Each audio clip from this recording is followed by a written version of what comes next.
full toss and gone. দর্শক, breaking news. সংযুক্ত আরব আমিরাতের বিপক্ষে তৃতীয় টি-20 ম্যাচের জন্য বিশাল পরিবর্তন নিয়ে কঠিন শক্তিশালী একাদশ ঘোষণা করল বাংলাদেশ। দর্শক, বিস্তারিত জানতে ভিডিওটি না টেনে শুরু থেকে শেষ পর্যন্ত দেখুন। দর্শক, 21 মে বাংলাদেশ সময় 9টায় শুরু হবে দুই দলের সিরিজ জয়ের লড়াই। আর তাই এই ম্যাচে বাংলাদেশ সিরিজ জয়ের লক্ষ্যে একাদশে বেশ কিছু পরিবর্তন নিয়ে দ্বিতীয় ম্যাচের একাদশ থেকে 4 পরিবর্তন এনেছে বাংলাদেশ।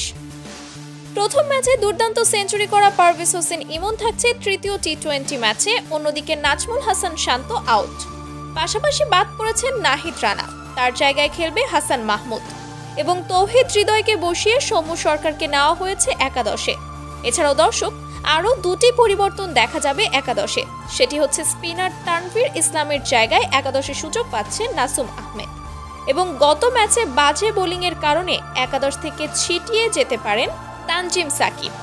দর্শক, আসুন এক নজরে দেখে নেই বাংলাদেশের শক্তিশালী একাদশ। লিটন দাস, তানজিদ হাসান তামিম, সৌম্য সরকার, পারভেজ হোসেন ইমন, জাকির আলী অনিক, শামীম হোসেন পাটোয়ারি, রিশাদ হোসেন, হাসান মাহমুদ, শরীফুল ইসলাম, নাসুম আহমেদ, তানজিম সাকিব। তো দর্শক, আপনাদের কি মনে হয়, বাংলাদেশ কি পারবে এই একাদশ নিয়ে তৃতীয় টি-20 ম্যাচটি জিততে? তা এই বিষয়ে জানিয়ে দিন আমাদের ভিডিওর কমেন্ট বক্সে। ধন্যবাদ।